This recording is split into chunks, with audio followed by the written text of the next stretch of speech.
My name is Scott Frilot. I am in the Scott Frilot band. I do everything, sing, play guitar, all the things. I'm also the Ginger in Ginger and the Bee, which is another band that I'm in. Okay. I'm not the Bee, though. I'm the Ginger. Oh, okay. Yeah, well, we were kind of... and the Bee is the Bee. Gotcha. Yeah. Where'd you grow up in? I grew up in the burbs. I'm Metairie. Okay. Top to bottom. Okay. Grew up Metairie, lived in Metairie pretty much almost all my life. Little Kenner here and there. Right. School in Metairie. High school in Metairie. No, high school in New Orleans. Some college. Yeah. Growing up, I mean, it was Metairie saturated, but growing up, I'm sure you spent a lot of time in and out of New Orleans like everybody else, huh? No? Nope. I never went into the city. Like, I got all my music from, like, Warehouse Records and Tapes. Yes. Sound Warehouse. Mm-hmm. The Lanyard. Let's open the Lanyard. Let's see who's playing. It wasn't till, like, I don't know, 17, 18. It was like, Jimmy's is a thing. And we know these guys playing. Let's go to see this cover band or whatever band at Jimmy's. And that was my venture into the city. Gotcha. The biggest band for me when I was a kid was like, oh, Zebra's playing. Right. You know, it's like, if we can find Zebra playing someplace in Metairie, we can go ride our bikes there or, you know, walk there and see, you know, our heroes play. When you were choosing your own music and venturing out and trying to find your sound, I guess, that you liked, not your own personal sound as a musician, but the types of sounds that you liked, how old were you? For me, it was like, I listened to like 70s, 80s AM radio. Like, that was all the disco-y kind of stuff. Like, I was never a classic rock dude. I didn't listen to Led Zeppelin when Led Zeppelin was out. Okay. I wasn't like, oh, CCR is the greatest American rock band. I was never that dude when I was a kid. I was like, oh, listen to Devo. Or, hey, Michael Jackson's on. Like, when MTV became a thing, like, from 1981 till 1990, whatever, when they really stopped playing videos, like, glued to my MTV all the time. Just watched, you know, oh, Talk's on, or Quiet Riot's on, or whatever, you know, whatever band that was hip at that time, big at that time. You know, I watched the Michael Jackson Thriller video on the hour, every hour when it came out. Like, that was just AM, like, and then radio progressed to, like, you know, we had WRNO, and then we had B97 when B97 played, like, rock music. Mm-hmm. WCKW when they were playing rock music. Like, that was my kid sort of thing. Like, not a lot of classic rock. It was more new wave stuff, 80s stuff, you know. Yeah, listen to Madonna. Yeah, listen to Run DMC. Yeah, like, that was all the things I listened to. Everything from, like, that real... What about, like, written material, like magazines and stuff? Were you buying music magazines? Or what was the metal magazine magazines back then? Like, what was that? Not Thrasher. It was like a metal magazine that everybody got. Yeah. And, like, you would get all the pictures of, like, Motley Crue, and look, you open the centerfold, and it was like a big Nikki Sixx centerfold on his bass. I wasn't the magazine dude. Like, I wasn't buying the magazines and digging through the magazines for stuff. It was only because, like, you go to Warehouse, and there it was. Or you go to Sound Warehouse, and they had, like, the little magazine racks. Like, yeah, I'm going to pick that up and look at all my favorite rock dudes playing, you know. Yeah. And read articles about how they made whatever record they made at the time. Like, hair metal, man. I was like, as soon as hair metal was a thing, glued. I was like, I'm in. This is it. So, like, how old are you at that time, though? I don't know, maybe 16, 17. Well, the reason I ask is because it had all the elements a teenager could love. It was sex, drugs, and rock and roll. Yeah, it's like, I want all of those. How do I find those? And, like, you know? So I didn't play music. Like, I wasn't a musician. Like, you know, I had drums and we goofed around, but I wasn't like, I never knew how to play anything. Yeah. We made cassette tapes of us just singing songs, hitting on things. But, like, my brother got a guitar at like 16. He was younger, and he started learning. And at that point, I was like 17, and I still didn't know how to play an instrument. I was just like, whatever. Yeah. And he's like, hey, look, I can play like Smoke on the Water. I'm like, you've been playing guitar for a year. You know how to play Smoke on the Water? Like, what are you doing? So I'm like, I'm going to show that dude up. And I learned to play guitar. So wait a minute. So you felt like that wasn't enough progress within a year's time? Okay. No.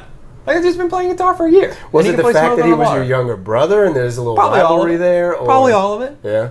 Because, I mean, until then you hadn't really you had no stake in the game. Like, you didn't have any interest in No. It was just when he was like, I could do this, you said, I'm going to do more. I'm going to do more. Okay. And, like, I found, you remember the band back in the, like, you remember Razor White? Yes. So Matt from Razor White worked at Rock and Roll Music, and that just happened to be right down the street from my house, and they had guitar lessons. And this dude was like, I'll teach you anything you want. I'm like, sold.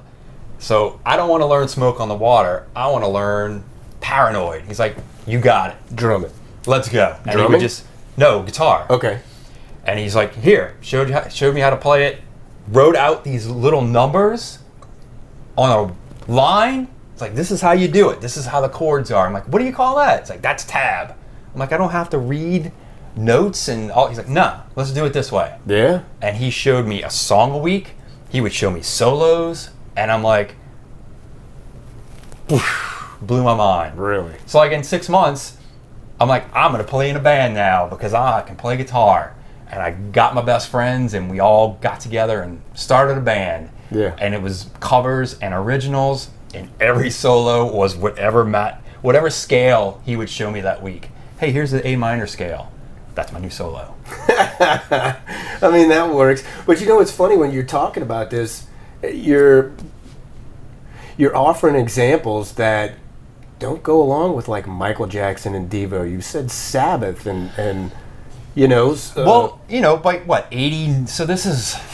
I mean, they were popular 89. too. Don't get me wrong. It's a far cry from the things that you chose to listen to. Well, all right. So maybe I missed the part. Headbangers Ball became a thing. Okay. And so when that came around, it's like, oh wait, I can do this. Like Appetite for Destruction came out. It's like, I know this. This is all right.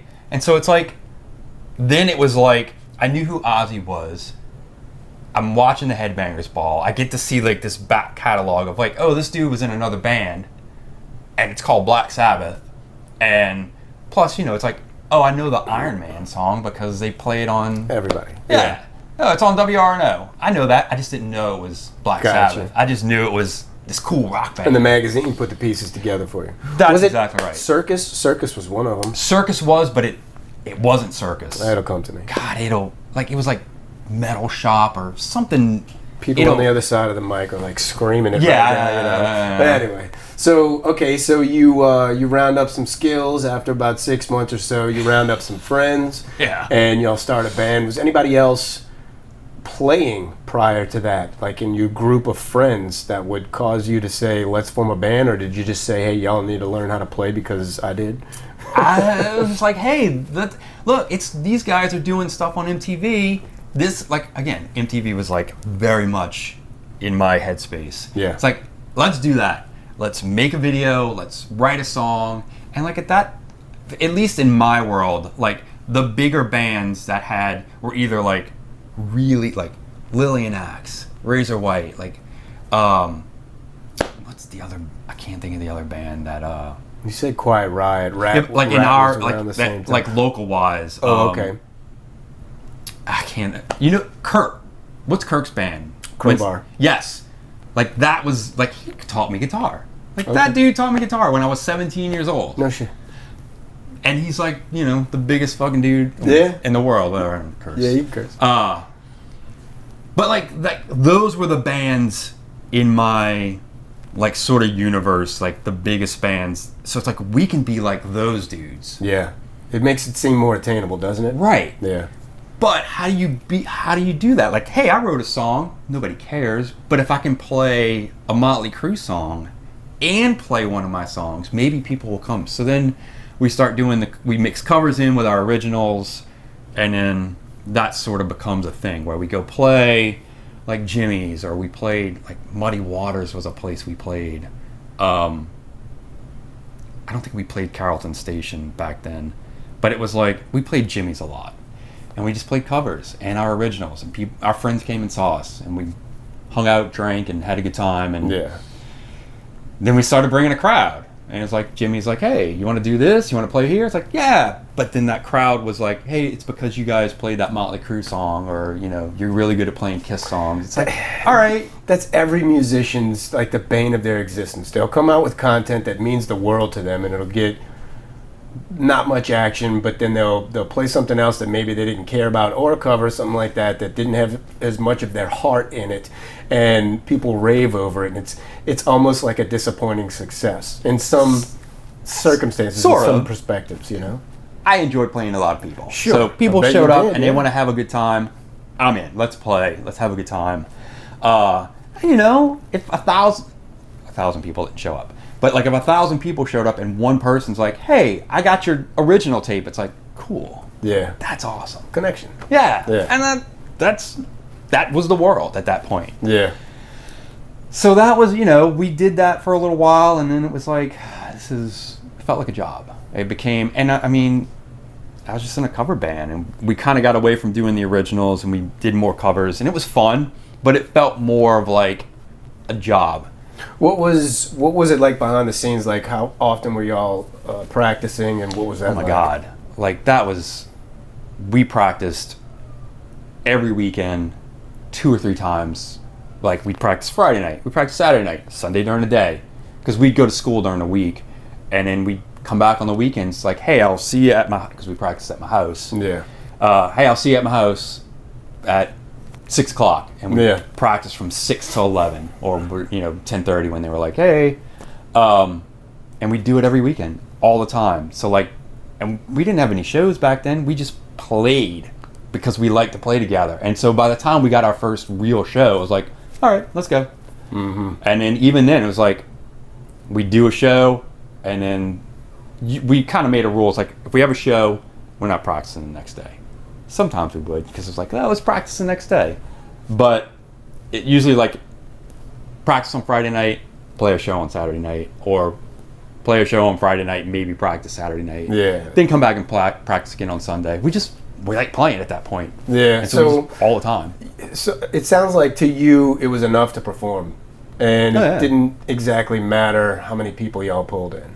Ah, no. I mean, it was kind of wild that they were like, hey, do you want to play at Jimmy's Music Club?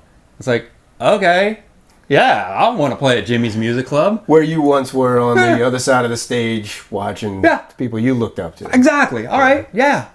So then it was like, hey, do you want to play at this other place? It's like, yeah, how does that work? Okay. Yeah. And then it was like, cool, like I'm playing at places that I didn't think.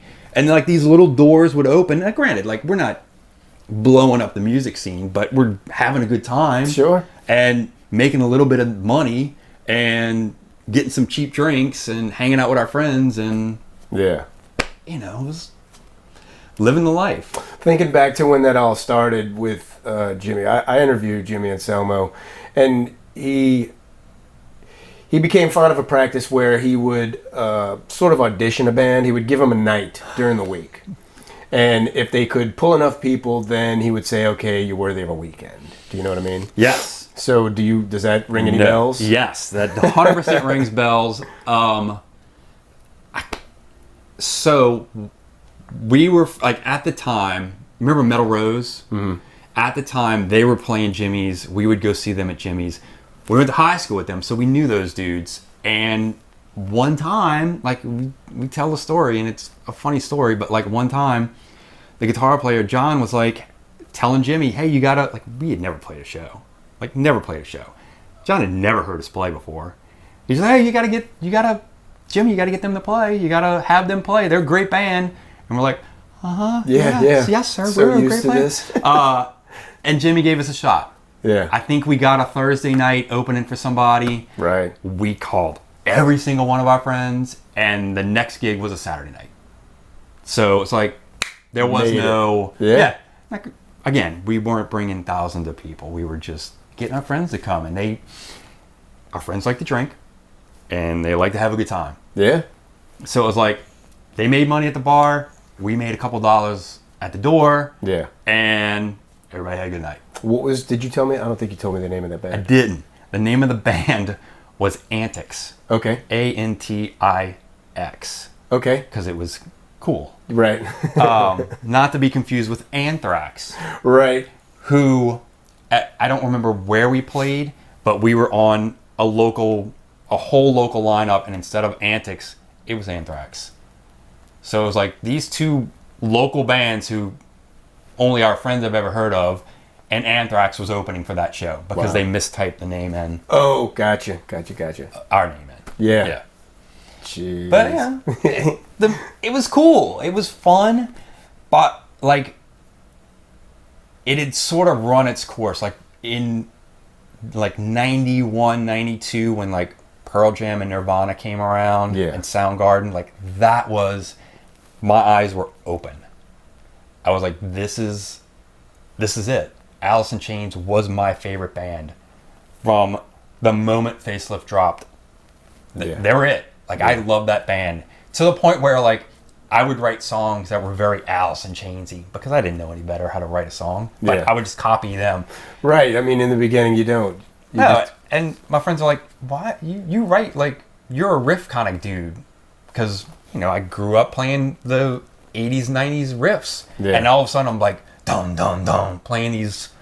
And they noticed the difference? Yeah, they're like, oh, so you're not. You out. Yeah, what are you doing? Why you don't write these kind of songs? Like, yo, but these are good songs. Yeah. Well, what kind of music was Antix putting out? Oh, it was like,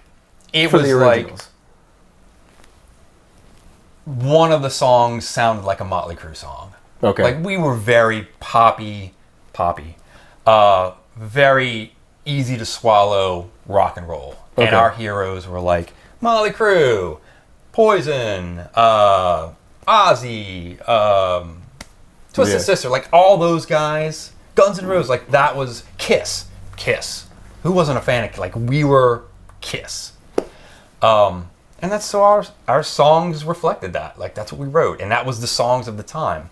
But like when I tell you the 90s, like the beginning of the 90s, when that whole grunge sort of scene happened, it was done. I was done. Like that was. You mentioned Alice in Chains, and too often I hear in the same conversation as Alice in Chains is the fact that their content was different. It not sonic, but the lyrics. It was scary. What they talked about, right? It was a darker side of metal that hadn't been seen, and it was being delivered not under the guise, but in the same vein, actually, as some of these other bands that you're talking about, but alternative rock. The Nomer suggests that this is something different, and the lyrics suggest that we're going to talk about some different shit that people weren't talking about. This is not popular, this is not glamorous, and that's what rock had become during that time. It was kind of like a changing of the guard, you know? It changed the way I saw it. It changed the way I saw music. It changed the way I listened to music. It changed the way I wrote music. It changed as a musician. It changed just like, I still like to play and have a good time and all those, like, that, I'm just a regular person. I like all that stuff.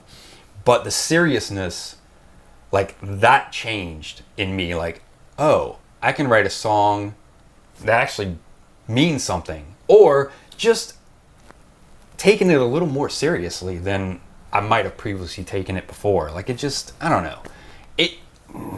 I attribute that whole, from 1990 to say 1995 is like, that's when my feet were as wet as can be. Like, I got as dirty as can possibly be with music and writing, and just who I am right now is because of that time. Like, yeah, I love the 80s stuff. I love hair metal. I have Spotify, Apple Music playlists up and down that have just all the hair metal. And I love to hang out and listen to it.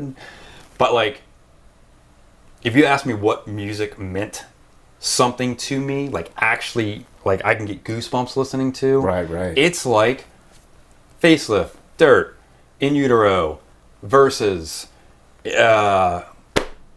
Bad Motorfinger. Like, those are the records, those are the bands that really sort of go, holy shit, Rage Against the Machine for the first time, like Goosebumps. Like, that's, you know, that just, I don't know. I didn't get that before, and it, you know. And it was I think it happened at the right time for you, because y'all were gigging already, but not only that, y'all were practicing constantly, and like you were poised to be able to move in a new direction, whereas somebody that was in their infancy wouldn't be prepared for something like that, you know? Actually, it's almost kind of, so at that point, we're still doing, in that band, we're still doing the covers, we're still trying to write originals, and the originals that we're writing are sort of reflecting the change in the music. Like, we're as a band, we all kind of recognize that this is a thing. Yeah. Like, this is the way music is. But we're kind of playing those same Kiss songs, Motley Crue songs, but in some Pearl Jam songs, some Nirvana songs. And it was like, I don't know, how many times can you play Jeremy by Pearl Jam as a cover band and still play your original song that you like have all this feeling about? And kind of, I don't know, it defanged, doing those songs as covers sort of defanged the original songs we were doing, in my opinion. Now, I'm not saying that across the board. In what sense, though? I don't know. It felt weird. I felt weird. I felt almost embarrassed playing Jeremy again, like playing Jeremy for the 30th, 100th time in front of people, and then following that up with an original that we wrote that we're like, yeah, this is it. This is the song. Yeah. It just didn't. We probably should have stuck to one lane. We probably should have said, at this point, we're doing just covers, or we're doing just originals. No, I wouldn't say that, but I mean, if you, in the back of your mind, if you felt like your originals weren't in the same vein as the music that you were covering, like they didn't belong together, coming out of the same speakers of the same band. I mean, I'm sort of... No, they did. Searching for what exactly what the issue, you know? I think it was more of like, this is going to sound weird, I'm not trying to be an entertainer. I'm trying to be a musician in a band. I'm trying to, like, hey, let's come out, I'll play some songs, you listen and you connect to those songs that I'm playing. Yeah. The originals, I mean. As opposed to just being a jukebox in the background while you drink some beers and have a good time. Yeah, too often that's a problem. And so that's sort of how I felt in that sense. Like, hey, I'm a jukebox, but I also want to connect with this song that I wrote. And they, at the time, at least for what we were doing, it was like oil and water. It just didn't mix together. Okay.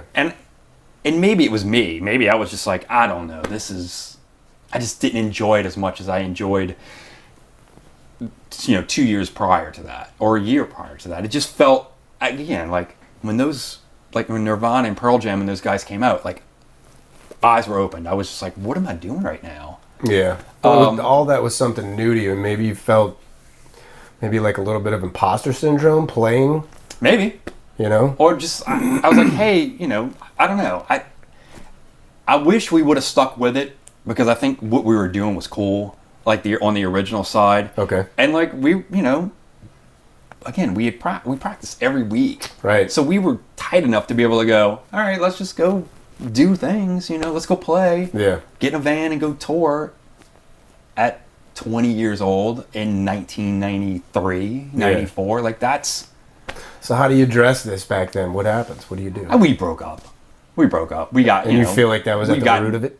I mean, we were kids. Like, I say we were kids. Like, you're a bunch of dudes in your 20s.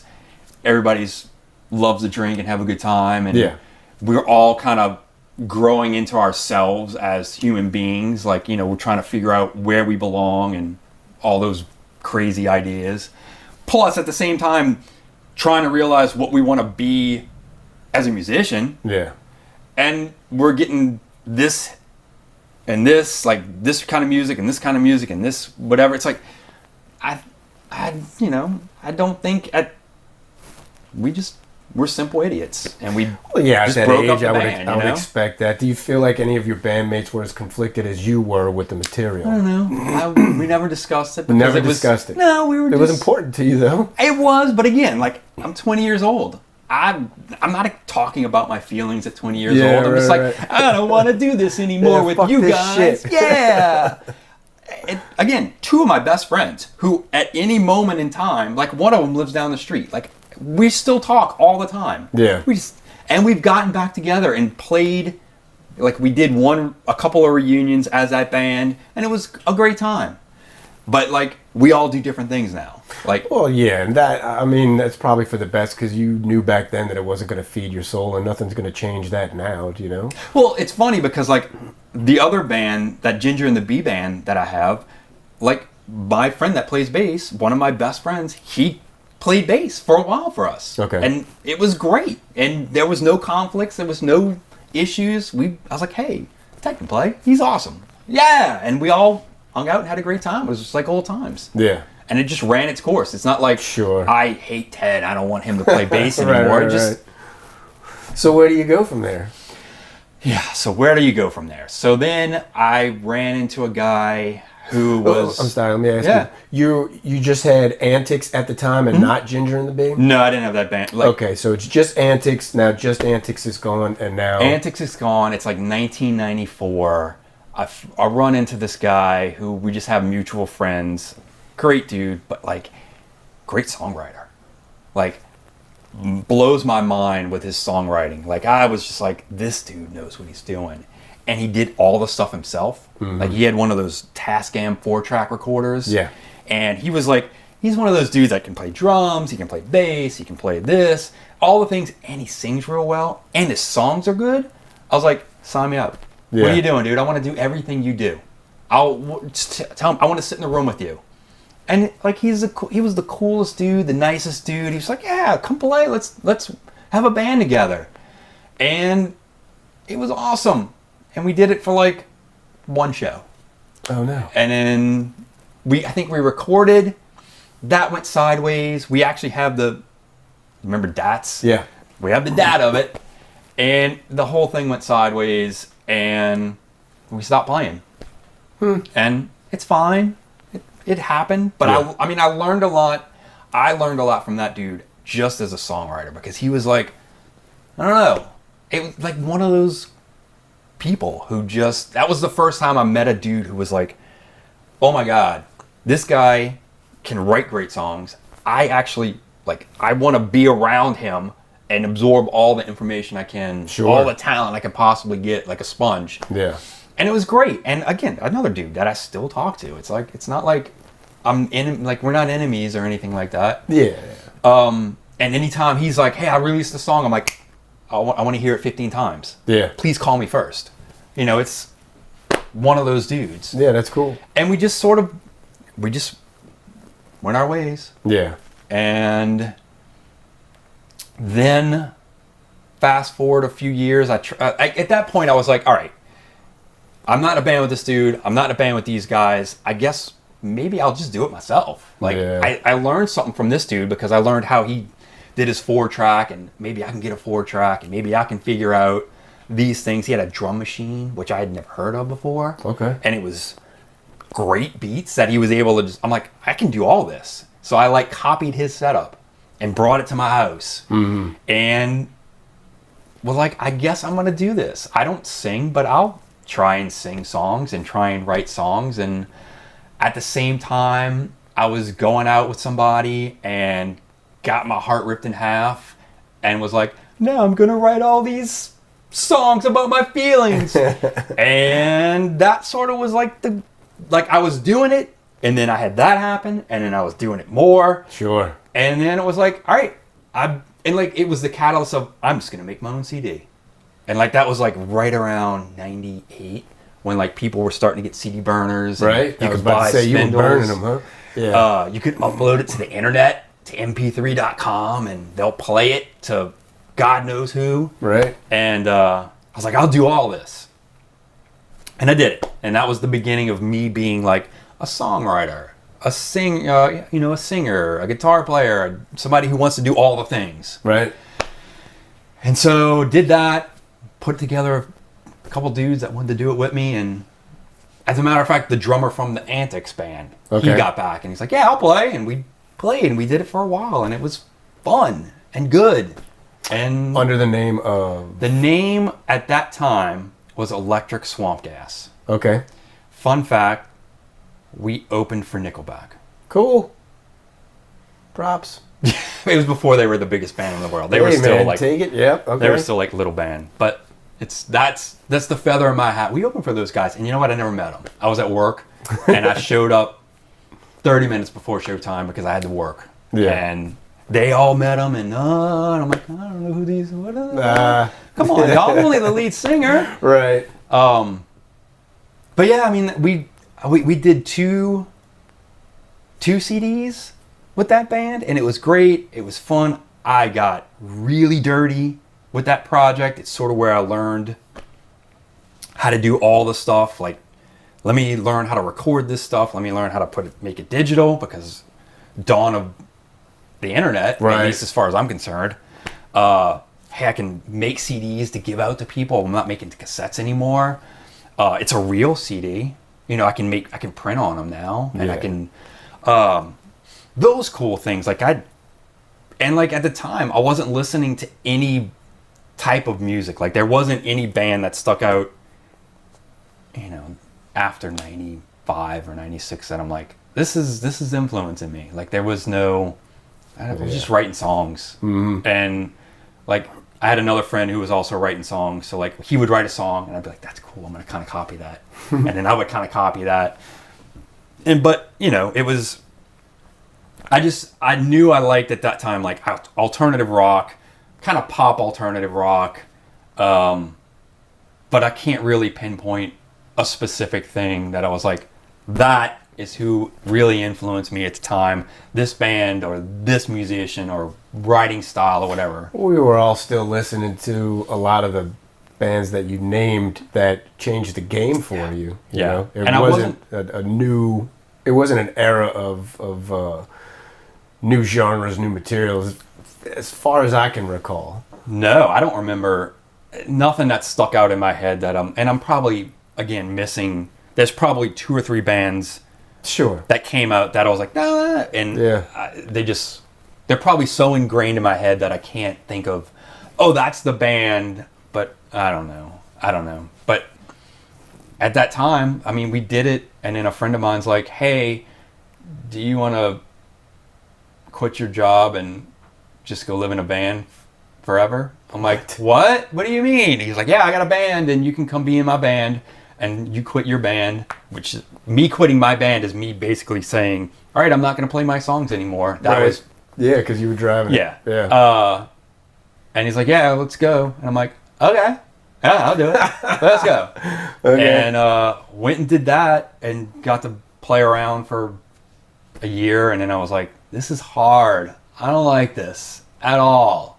What were you doing for work at the time? Like, what was your life like at that time? I worked at a photography studio who was super kind enough to let me take time off to go do this. Yeah. And then I would come back, I'd go back to work and do things, and it's like, oh, I need 3 days for this run, or I need 2 weeks for this run, or we're going here for here. It's like, yeah, go ahead. Yeah. We're cool. Just make sure you get your job. And I get my work done and come back and burnt through all my vacation days, all my sick days. Sure. But like I said, like, it never got past that because I was like, this is hard, y'all. Yeah, but at least you maintained some semblance of your normal life. Yeah. To come back to. I just got married, and it was like, my wife was like, yeah, go ahead. But I'm probably sure she's like, no, don't go. Right. You know, this is a bad idea. Surprised that's the answer you got, yeah. But no, she was great. She's like, yeah, go do it. But it was way different than, I don't think as a person, I was eager to jump. I was eager, let's go. But I don't know that I thought it through. And it was hard. Yeah, I don't think I was ready for it. What do you have to weigh when you've never experienced it, you know? I was like 30. And what was the name of that band? The name of that band was The Tomatoes. Okay. And what did y'all do? So y'all jumped in a van, and where did you go? We went to the whole Midwest was the tour I did with them. And it was, like, hey, we're going to Chicago, and now we're going to Wisconsin, now we're going to Minneapolis, now we're going back to New Orleans, now we're going to Atlanta, now we're going to Pensacola, now we're going back to Atlanta, now we're going back to, it's like, it was a good tour, but I remember going to Atlanta a bunch of times for whatever reason. Yeah.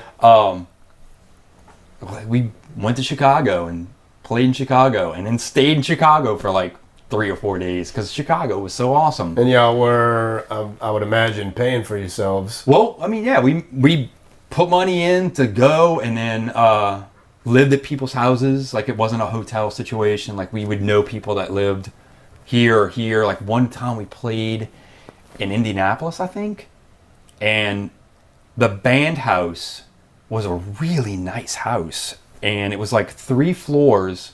The bottom floor was like this, it looked like a gutted garage, but it was an all ages venue. Mm-hmm. And they would just have bands there, and it was the coolest. Like, it was cool because kids would go play, their punk bands would play, and I was like, holy shit. Like, it's like, look at these guys go. And they were just like awesome, great, fucking just going after it. I'm like a dude in my 30s, like, oh, I'm so tired, dog. But like, so the bottom was like this all ages, and then the second floor was like people lived there, and the third floor was like, I don't know, but again, it was like a really super nice complex.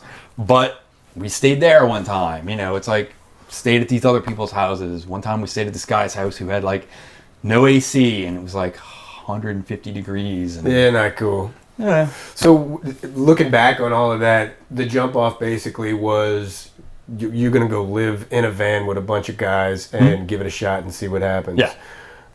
If you had to talk to your 30-year-old self right now, what would you say? Like pre that decision? I would have probably given myself advice on how to deal with, I guess, whatever things in my head. Like, hey, look, you're going to be in a van.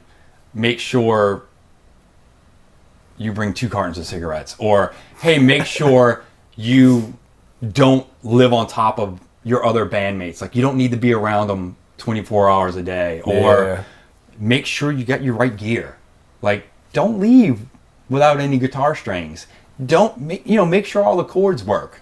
Make sure, just be a more responsible musician instead of being a kid.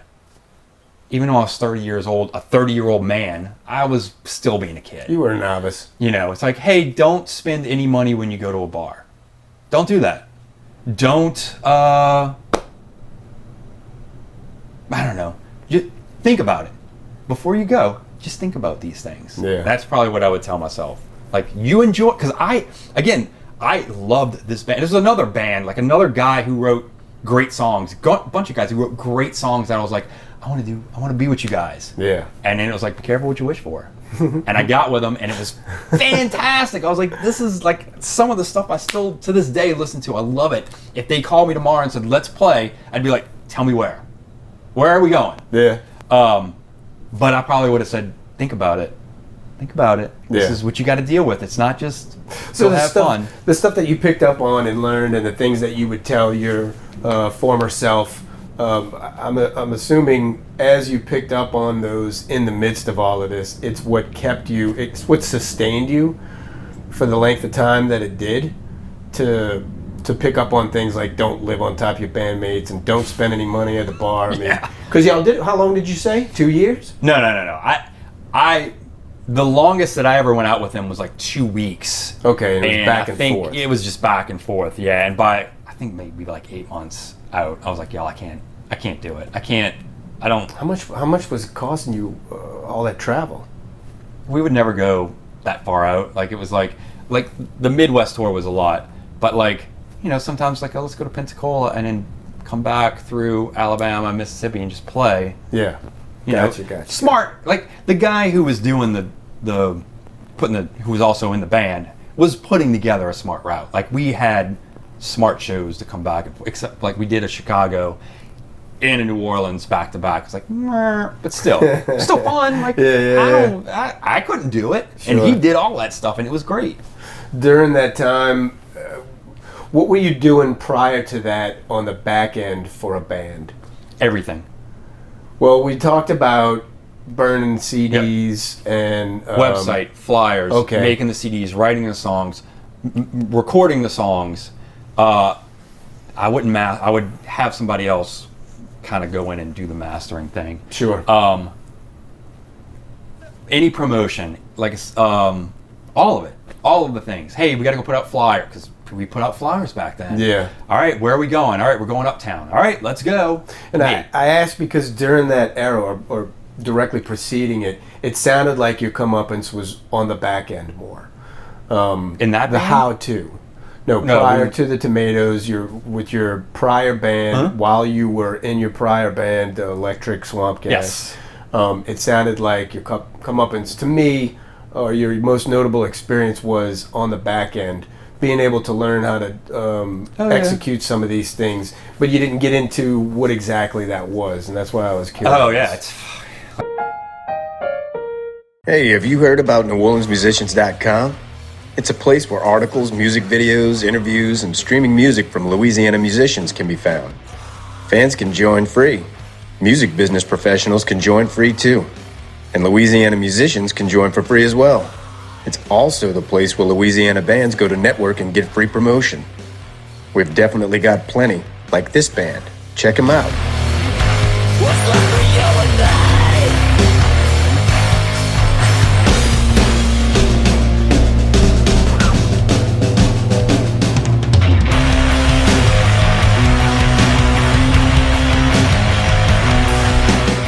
I guess learned how to make a website in 1999. Oh, wow. Yeah. Learned how to make in 99, flyers man. in 1999 on my computer. Like, I don't know what to do, you know? Yeah. Like, MySpace was still a thing. So it's like, let's make this a thing. And go put, like, you know, design. Like, that's how I learned how to get into design. I know Adobe Photoshop because of that. Really? Okay. Burning CDs. Like again, like, the digital aspect of burning CDs, make it in an MP3, what's an MP3? It's this file format where people listen to this. Okay, it's a file. That makes no sense. But yeah. Yeah.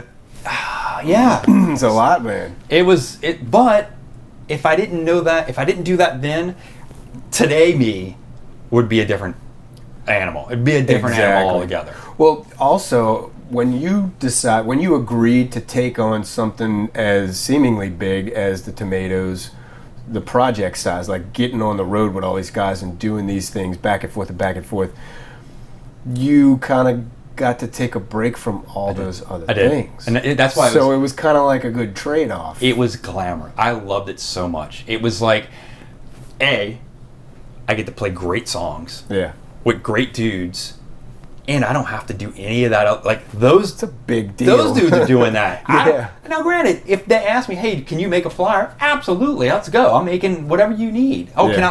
I'll update it. Whatever you want.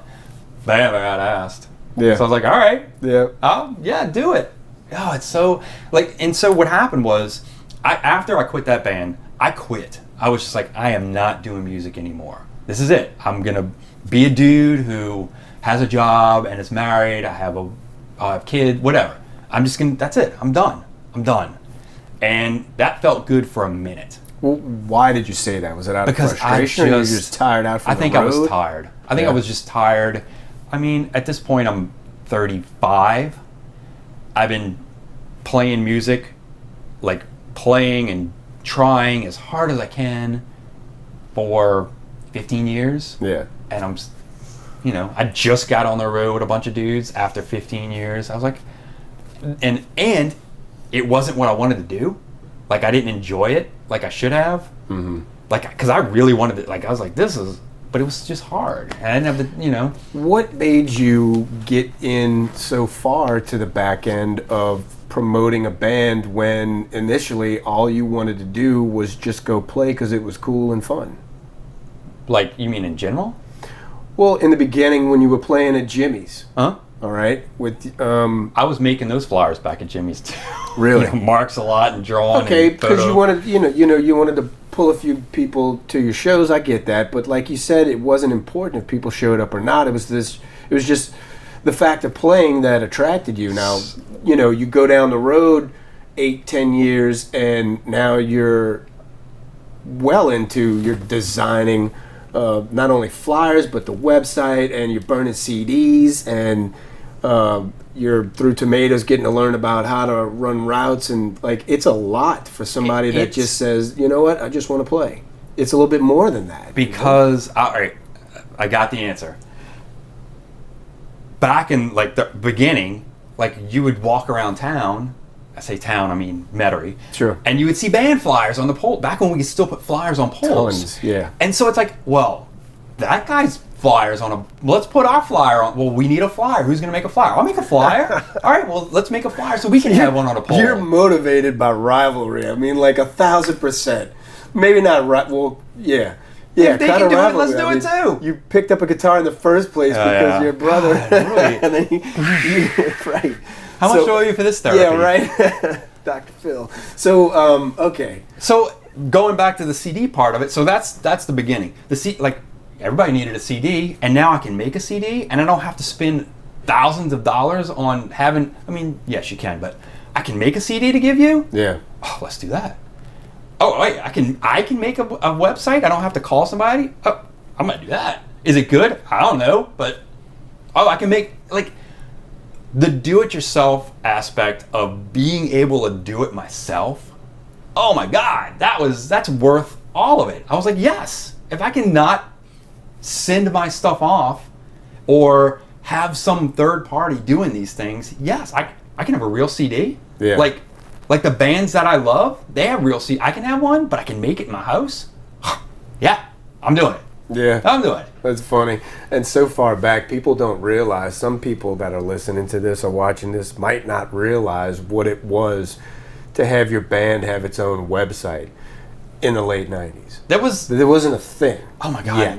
It was, and ours was bad. I mean, it was good because I still had that design aspect. It wasn't like, right. But it wasn't like, I look back, because I saved that stuff as like pictures. Well, just like, call it era appropriate. Yeah.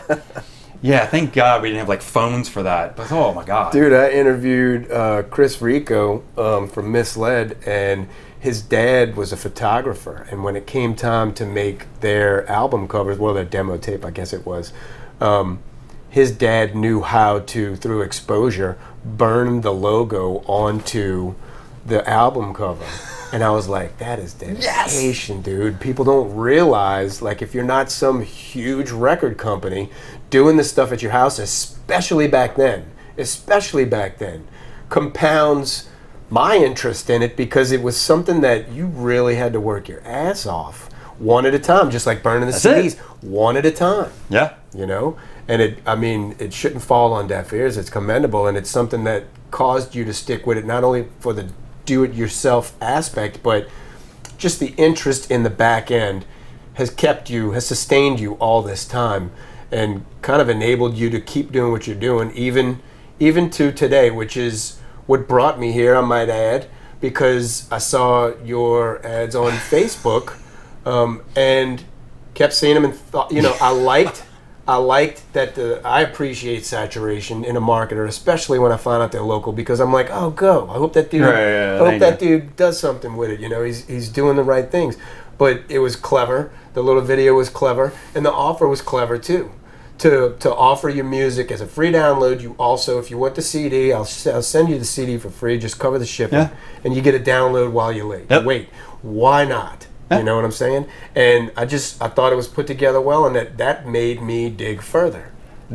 So the back end, and right now, before you and I started recording, you were talking about how you're finally breaking even through this, and somebody in Alaska's bought my CD. Yeah, like because of this back end mechanics. It blows my mind, because like I told you, like I am just me. I'm just a dude in Metairie. Yeah. And people are buying my music and liking it. Like, obviously, it makes me happy that people like the music. Like that's it. But like it's hard to wrap my head around that somebody's like, that's good, and like sending me comments and notes and etc. about like, hey, this is great.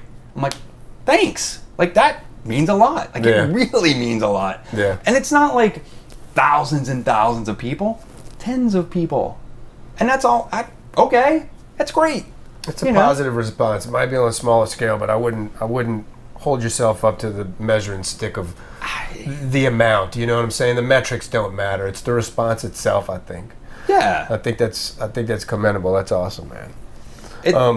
I'm sorry, go ahead. No, I was gonna say, in like like learning that stuff, like learn how to run meta ads, learn how to edit video, like learn how to do that. Like I spent a large amount of time just learning how to edit video, so that I can just on the fly do it. But if I got to do it for real, and just so that's another. I don't have to call somebody that, hey, can you make a music video for me? I can do it. I can do my own music video for me. I don't have to worry about calling somebody else. Dude, anybody starting a band, anybody starting a business, slowly or quickly, undoubtedly starts to realize how many paid services there are available to make you advance in whatever field, whatever fashion. You could $20, $30, and $40 a month yourself to death, and it'll happen quick. If you don't have the time, though, I get it. Like, I understand how I don't have the time for this. I'll pay somebody to do this. Yeah, change my oil. Yeah. Change my oil. I'm gonna do it while I'm I'm never sitting in changing the my oil. truck. I'll let somebody do that. Right. But I'm gonna edit my own video. Yeah. But I can do that. Yeah. I can't change my oil. I can't change my tire. I mean, I could, but I don't want to. Right. I don't want to cut my grass.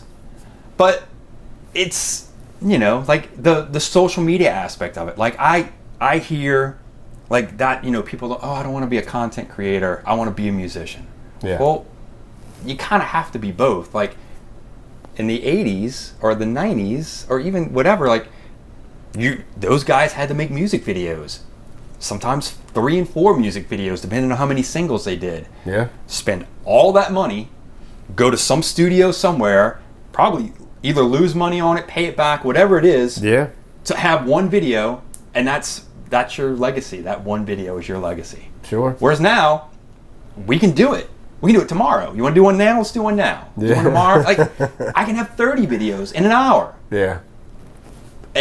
But that's what, I don't have to rely on somebody else doing it for me. I can do it myself, and that's just the game. Like, I get where musicians are coming from when they say that. They're like, I just want to play, man. No, I don't want to do it. all that other crap.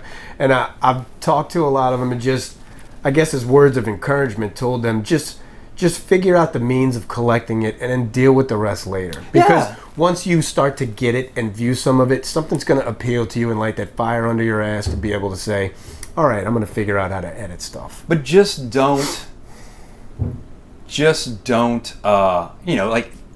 don't pay somebody just to pay somebody. No, like definitely not in this age like we're talking. If you can't do it and you don't have time to do it, that's when pay somebody. But sure. At least collect it though. Get a couple of cheap cameras and set them up somewhere and forget about them. Like at least collect the media. In that aspect, yeah. And then figure it out later. Like get your feet wet, you know what I'm saying? If you don't mind though, I want to get into some of these back end things since we're up to speed on current day what you're doing, because there are a lot of musicians, like we were talking about before we were filming, there are a lot of musicians out there that delve into these videos too, and I hope to deliver some sort of value to them. Any little tip or trick about anything you've been dealing with lately, anything that you've figured out, found out. Use your phone. Use your phone. Record everything with your phone. Don't go buy expensive cameras. I mean, if you don't need them, don't buy them. The phone is a great camera. The mic on those phones, I have an iPhone. The mic on my iPhone is fine. Like if you're just doing like this kind of stuff where you're talking to the camera, just you don't need to go buy an expensive mic. Just use the mic on your phone. Mm-hmm. Just like I don't think people care about your content as much as we care about the content way more than what regular people do. Regular people the creators. Yeah, the creators care way too much. Most people are like flip. Oh, that was good. Stuck. Yeah. And it's usually, I'm not going to say it's the dumbest stuff, but it's usually the easiest stuff. People just want authentic, fun stuff. Sure. Or not fun, but you know what I'm saying. Like just authentic stuff. Stuff you can identify with. It doesn't matter the format. Yeah, and it doesn't have to be over the top. It can just be like all my videos are just, they're in my house. Like they're in my house or my yard. I don't venture off to locations. Sometimes I do, but it's rare because I have a job, I have things to do, whatever. So I just set up a camera and do them, run the songs, and if I can do, that'd be my advice. Take out a day or 3 hours or 2 hours or 1 hour, whatever you have, and do it all. Like I'll say, all right, I got an hour and a half where nobody's home, and I'll do 60 30-second videos. 60 videos. Now 60 videos, I'll get 60 30-second. So I might take a song. If my song is 2 minutes long, I can get 4 out of that, right? No, yeah. Yeah, so I get 30 seconds. So I get 4 out of that. So if I can take 10 songs, I'm gonna run into a wall with the math, I promise. But no problem. But if I take 10 songs, break it up into bites. Break it up, and Whatever I you record got. all the way through. Break them up into bites, and I do that in 5 locations in my house. Or like, let's say you just go, oh, I'm gonna go to the park. Are we gonna do it in the studio? Your studio has 4 walls. Use every wall. Yeah. It doesn't all have to be the full band. It can just be the guitar player playing that part of the song. It could just be the singer. It could just be the singer and the guitar. Or just like record everything and just put that out. Like I'll watch a video of a drummer playing a song. If the song's good, I'm watching it. Yeah. And I enjoy watching drummers. As a musician, I don't play drums, but I love watching drums. Yeah. Or like whatever. Like that's just one video. And if you have 2 minutes of that video, and you can cut in, let's say 15-second chunks, because you know, attention span, 15-second chunks of a 2-minute video. Yeah. And then you just put them all out. Pull them all out. And especially like on TikTok, like you just put them all out. And people will latch on to what they latch on to. You drop those all at the same time? Or do you? No. So I'll drop, let's say I have 30 videos.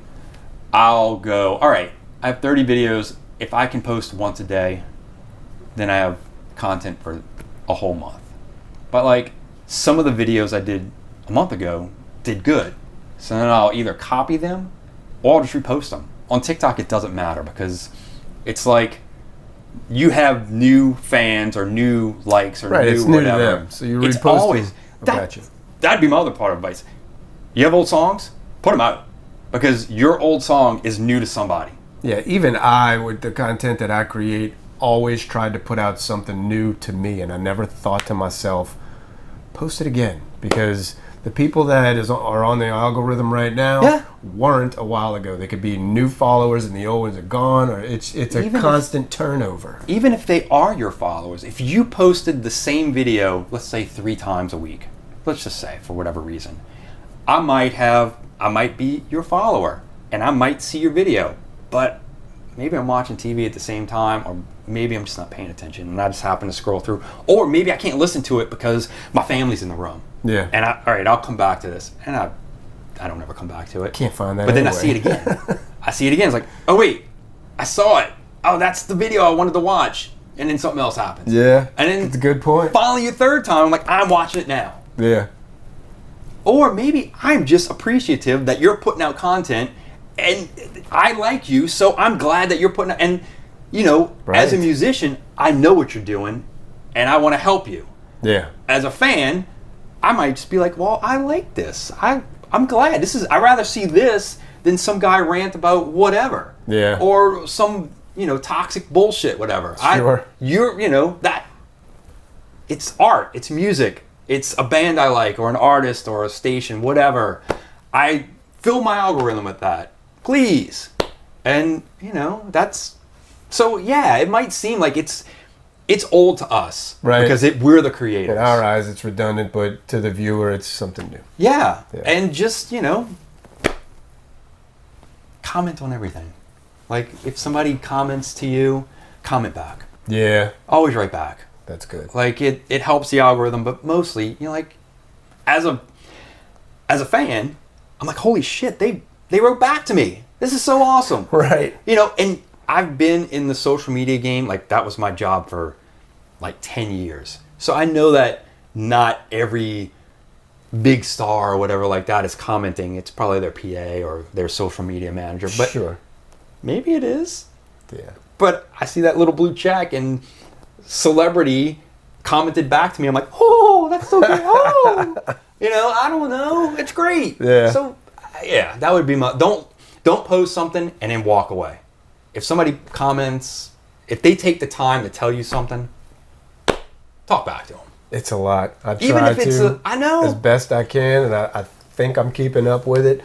I have dudes. It's a lot. I have people that will, like, somebody said something about, oh, this song, da da da da da da da da, like, not negative, but really not, like, kind of trolling not constructive me. or positive, no. And I was like, yeah, no, you're right, dude. Blah, blah, blah, blah, blah, blah, blah. And I'll comment back to them, and I'll, depending on how troll like they are to me will depend on how much snark I'll put back into it. But I'll never shit on somebody. Like, I'm just not going to do that. It doesn't pay off, man. I'll, and then, at the end, I'm like, thanks for listening. No, man, no, I appreciate it all, Yeah. And if I've gotten 5 trolly, snarky comments, I've won every single one of those people.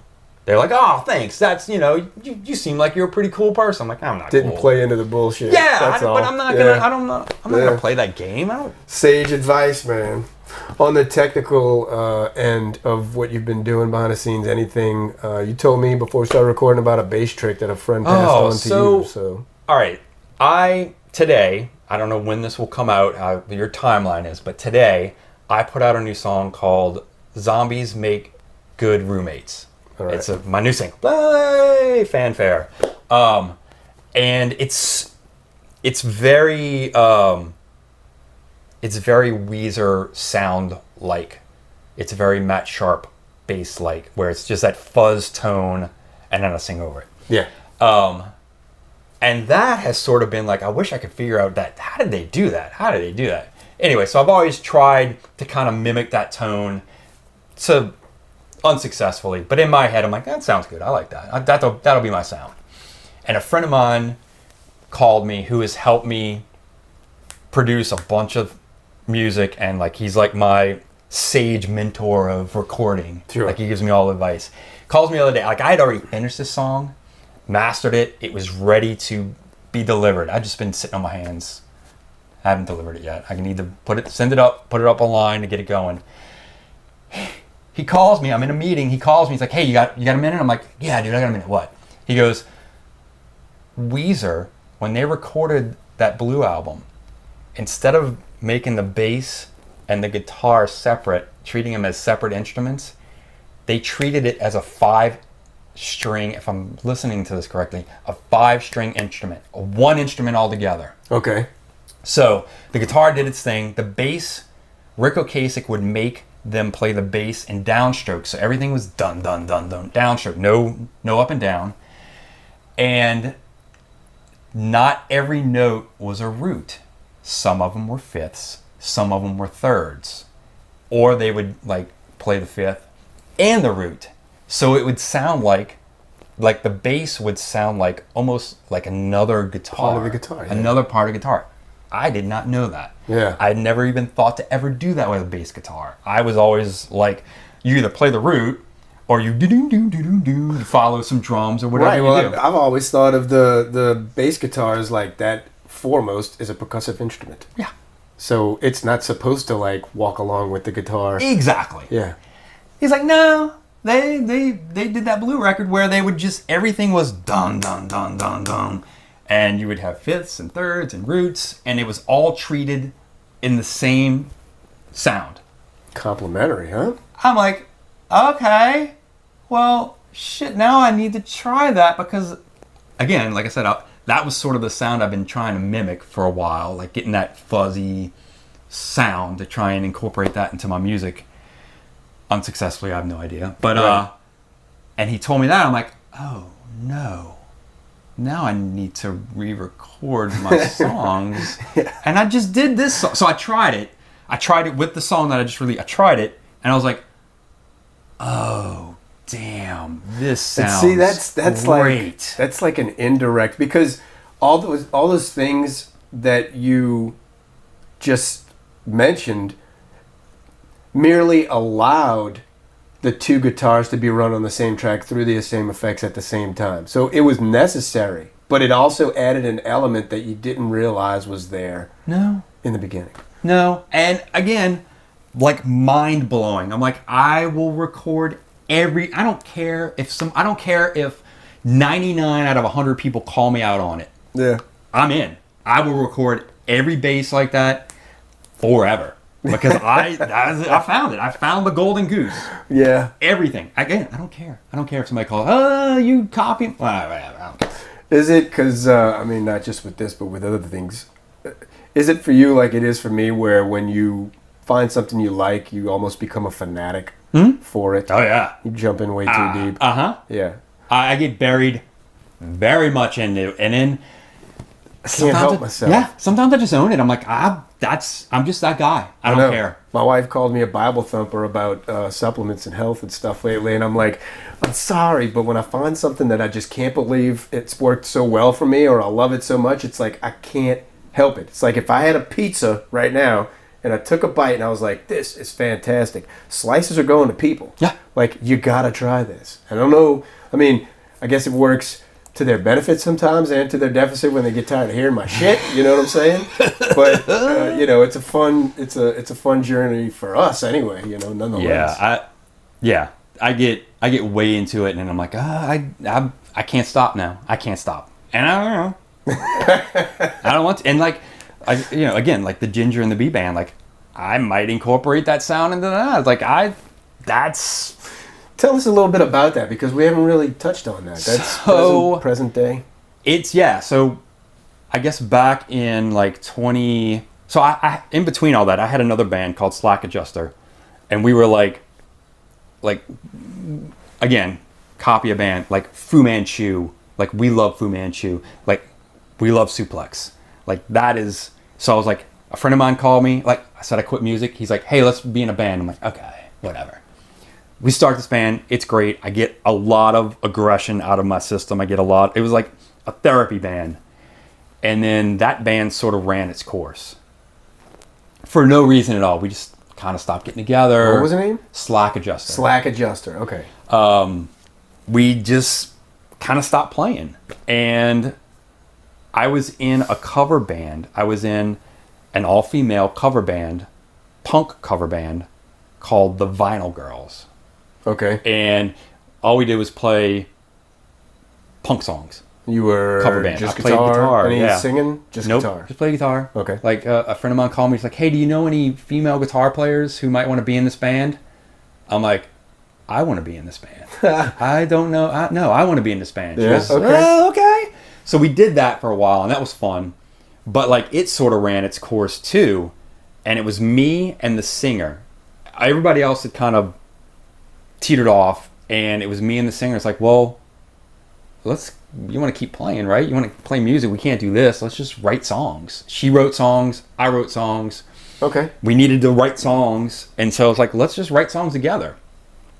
Started writing songs together, and came up with Ginger and the Bee, because I have red hair, and her nickname is Bee. Okay.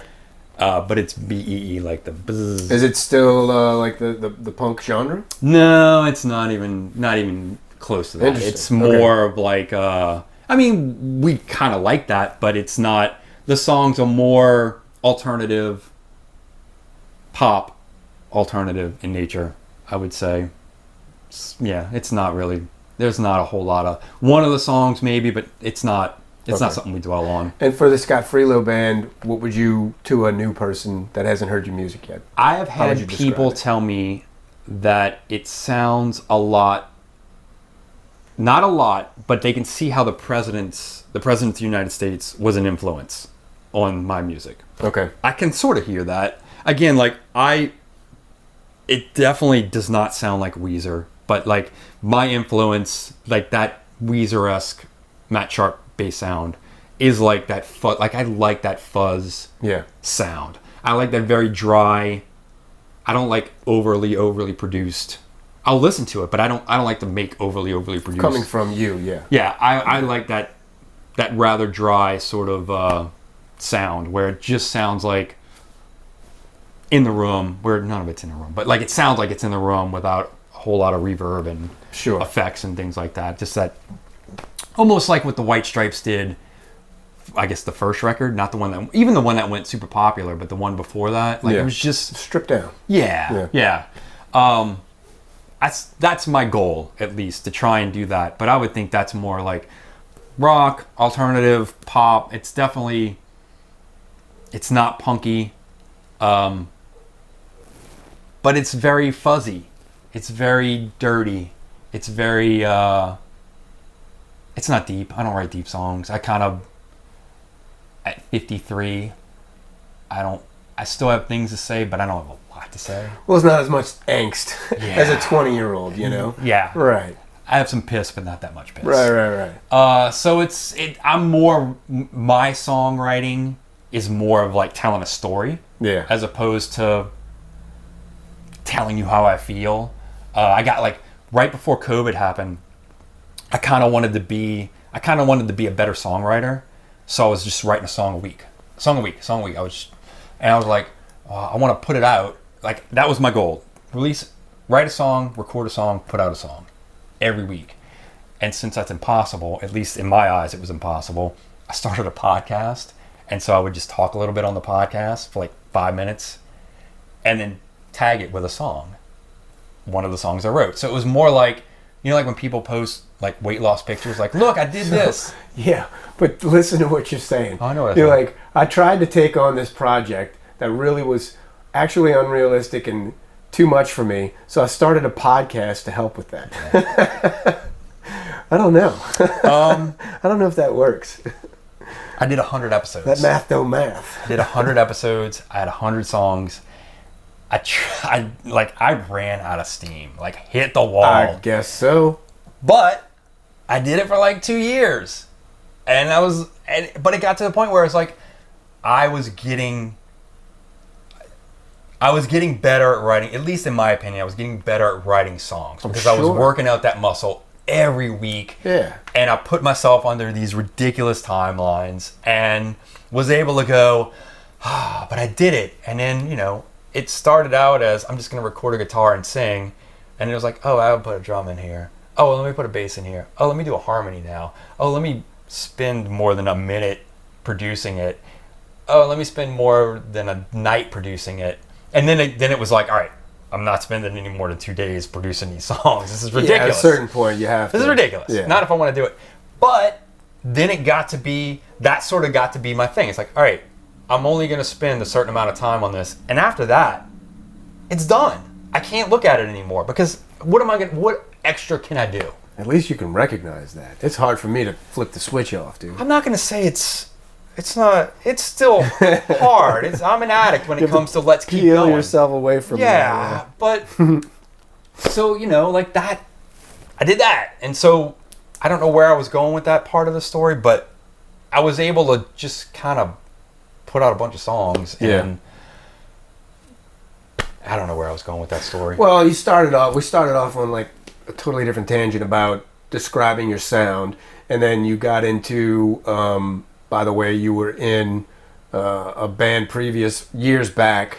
Yeah, I think the sound that I'm in now is sort of like the culmination of 2 years of just writing songs all the time. Like within my own space, in my own head, I can go back and, like I said, it might be 100 songs and 98 of them are fucking terrible. Yeah. Like, I thought they were good at the time. Like, oh, put this out. Look at what I did. And then I listen to them now. I'm like, oh, God. You work out that muscle. Plus, I mean, in an ideal world, if we could take elements of different things and put them together to make the one thing, then that's kind of what you get from that. After 100, you know what I'm saying? And it's, you know, some of them were good. And, like, the CD that I put out is like the culmination of I put two CDs. Oh, that was the other thing. I was like, hey, I can write songs. Let me see if I can write a minute song. But only a minute. Not over a minute. Just a minute. And I did that. That was my goal. Like, all right, I'm only going to write a song that's only a minute, but it's got to make sense. Like, it can't just be gibberish. Is this after the punk band? Because, I mean, that's a format. Do you know what I mean? Like, yeah, punk. it is. So, that, okay. I don't know. I would appreciate it. I would be like, oh, that's great. I'm a punk dude, but I'm not. My attention span is like, I don't want to spend over 2 minutes on a song. Gotcha. I don't want to spend more time writing that. Like, oh, I need another verse. Do I though? Can't we just be verse, chorus? Come on. Right. I think that's, but I'll call it punk. Yeah, it's punk, man. The Ramon. Yeah. All the influences, you know. Sure. Yeah. I don't think it's me being lazy and going, God, another chorus. The simple ones work. And I got to learn more words. God, y'all. Yeah. Yeah. You don't need that for the vibe, though. No, I can just, yeah. And nobody knows what I'm singing anyway. Right. But, yeah, so that was another part. So, like, I think the CD I just put out is, like, it's all those songs that I've spent all that time putting time into writing. Sure. Week to week to week to week to week to week. How many tracks is on there? 10. 10. All right. Yeah. And it's 10 of the songs that I liked when I decided to, because originally I wasn't going to put any albums out. I was just going to drop singles and just be the single guy. Like, that's what everybody's doing. Yeah. But if I want to sell a CD, if I want to sell a collection, let me put a collection together. So yes, it is an album, but it's more of like, this is a collection of those songs. Yeah. And I'll put a collection of different songs out soon. Like, I'll probably put out more singles and then put them together in a collection. So you can go, oh, I got the CD of that. Yeah. Or I want to go listen. Like, one of the biggest issues I have with Spotify and Apple Music is just the way it's set up. Like, I want to hear a song, I can go find the album, but if you have an album and then you have 30 singles, they just don't, their layout isn't user friendly, in my opinion, of like, I want to go find that song, but now I got to scroll to find your newest single. Whereas if you just had all your singles on a record, I go, oh, I'm just going to listen to your record. I don't have to make a playlist now. I can just listen to your album. And so that, I needed a CD to sell.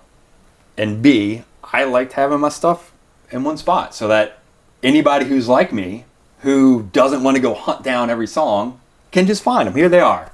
Because before that, I had to make playlists. Like, hey, you want to hear all my songs? Find my playlist. Sure. Which is fine.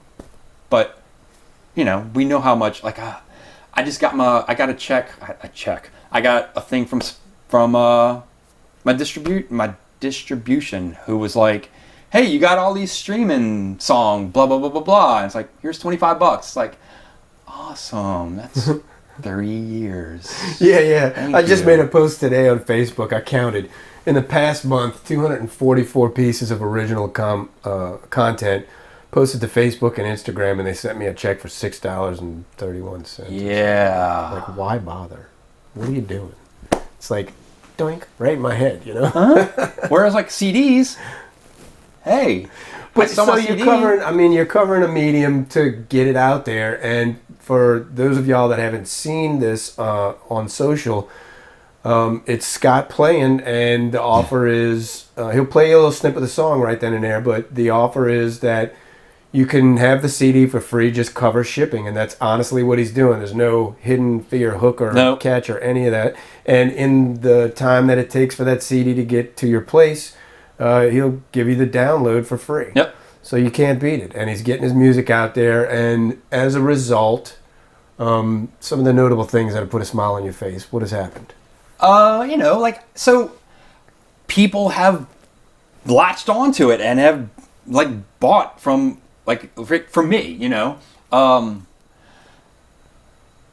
I sold to a guy in Alaska who I would have never thought to ever market to. Like, I just, people are getting the CD, people are responding. Like, I got a thank you note from somebody, which was so awesome. Yeah. Another guy was like, hey, so you get a CD for free, you pay a few bucks shipping, and normally I'll package it all up and I'll write like a thank you, like a handwrite. Everybody gets a handwritten thank you note, like, hey, thanks That's a awesome.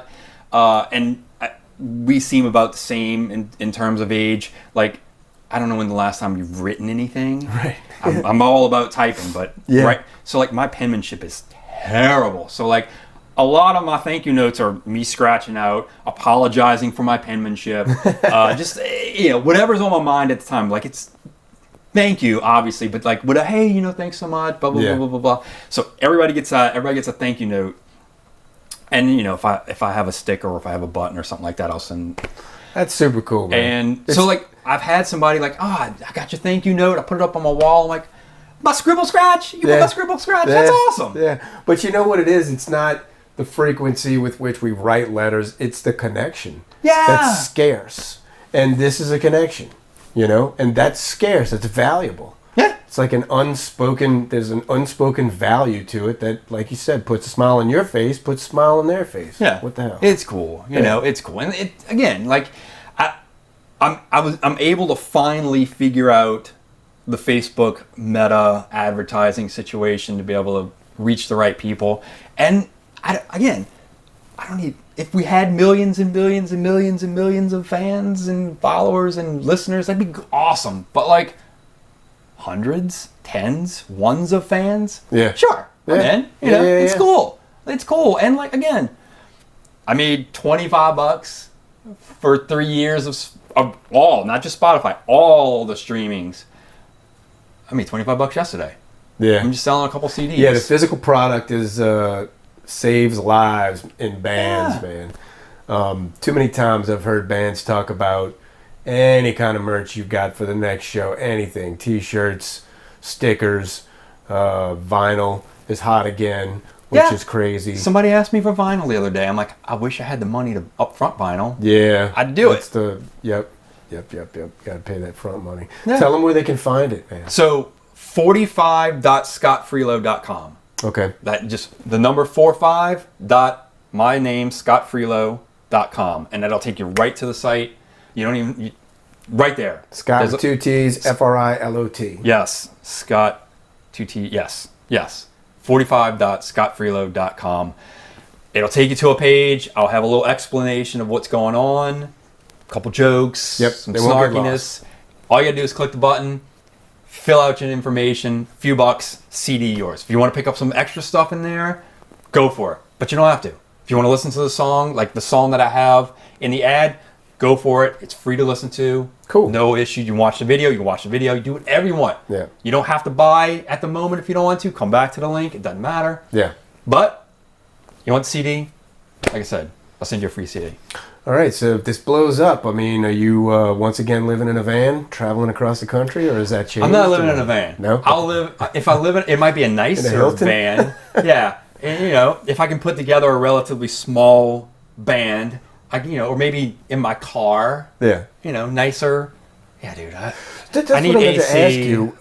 The Scott Frilot band is... Who is that? That's just you? 'Cause right now it's just me. Okay. And it might just be me. And I say that as it might be me and a drum track.